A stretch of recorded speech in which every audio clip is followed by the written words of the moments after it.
I'm Meredith Horowski. I am the Global Campaign Director at Global Zero. We are the international movement for the elimination of nuclear weapons.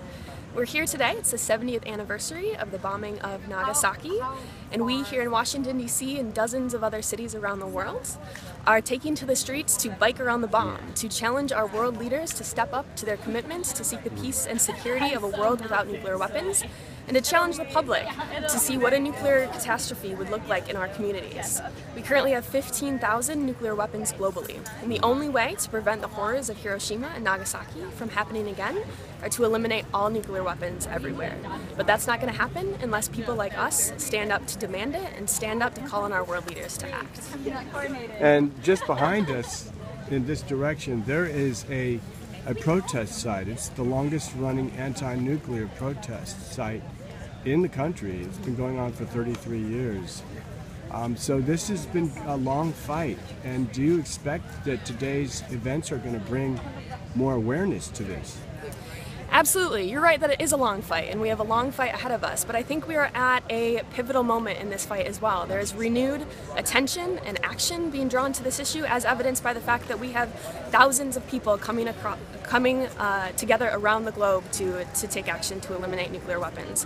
We also have a historic deal with Iran on the table in Congress. So I think this issue is at the forefront of both public and political consciousness right now. And it really is a pivotal moment. We have the opportunity to prevent the spread of nuclear weapons to the Middle East.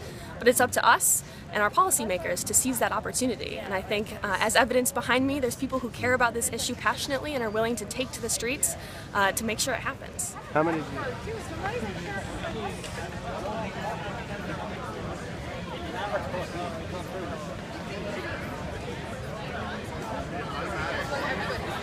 Nuclear weapons are one of two existential crises facing the world today, the other one being global warming, obviously. Change only happens from the bottom up. That's why I'm so excited to see you all here today to say, enough, we've had enough. Too many times in the nuclear arena, it's overwhelming and intimidating, the vernacular, the lingo that is being used, and we lose sight of the incredible, catastrophic human toll. The bike ride that you're going to do today is going to trace the outline of a small nuclear weapon. Think about everything inside of that perimeter, completely gone, flattened, ash, that's it. And don't forget the human toll of that. Don't get fooled or caught up in the sometimes over-the-top policy debates and the lingo behind it. So what you are doing today is part of a huge movement around the world, and that it can't be taken away. 70 years ago this week, as we've heard, there were the atomic bombs over Nagasaki and Hiroshima. In the time since then, we have just gotten lucky that there hasn't been another nuclear accident from miscalculation, misunderstanding. We have to eliminate nuclear weapons. Headed down 9th and then headed down the National Mall. After we're done riding, we're all going to meet back here at the White House for some food. I'm Valerie Plame, and I used to work for the CIA, and I worked on nuclear counterproliferation, but my job ended thanks to the Bush administration, and I got involved in Global Zero, and it was a way to continue my real concern and passion about this issue, which ever since the Cold War has really been swept under the carpet. It's not in vogue anymore, and yet, in fact, I would assess the threat at a much higher degree now than it ever was even at the height of the Cold War, with 70,000 nuclear weapons in the world. And that's because there's been the spread of nuclear technology, as well as the rise of terrorist groups from Al-Qaeda to now ISIS that clearly seek the desire to kill in their jihad war, to kill as many people as possible, regardless of their religion. So the thought of them getting a nuclear weapon is catastrophic. I'm doing a lot of work and trying to do what I can around in support of the Iran nuclear deal, because I think the choice is stark. It's diplomacy or it's war. And we're out here right now. There's probably about 300 or 400 folks literally putting their feet where their wheels are, biking around the bomb. Right. And what do you think about this? There's quite a few folks that are out here.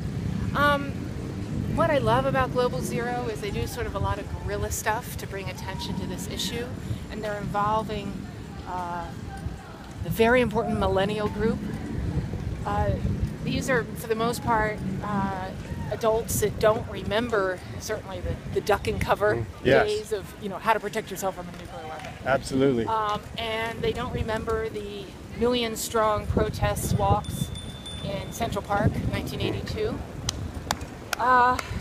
It's gone into the background, and yet there's no question that it remains an existential threat, that global warming, to the human race, to civilization. So I love to see grassroots efforts, because that's really how change is affected. Right now, the big debate in Congress, of course, will be over support or not of the Iran nuclear deal. And we just saw the other day that Senator Schumer declined to support the deal. I don't think he was ever in the yes column anyway. But it's unfortunate. We have to do what is best in the United States' interest, which sometimes means our allies might not like it. So you're carrying J. Marx's flag, huh? Yeah. The spirit of J. Marx. In the spirit of J. Marx, out here who worked for Proposition 1 to pass legislation to end nuclear armament. And Jay just passed away in an unexpected accident swimming 3 weeks ago. And so there was no way I would come out here without his flag. Well, that's a fitting tribute. I'm sure that he would be here. Oh, you bet. With all these riders. Jay just rode up with me 350 miles for peace from Raleigh, North Carolina with, I call him Uncle Sam. Sam's Ride for Peace. He's a 90-year-old World War II veteran, and this is the fourth year that he's ridden the 350 miles to come up and talk to his senators about peace. Wow, that's incredible. Yeah. And what's his name? Sam's Ride for Peace. If you Google that, you'll come up with information about next year's ride. Great. When he'll be 91. Thank you so much. Yeah. The spirit of J. Marx at Bike Around the Bomb.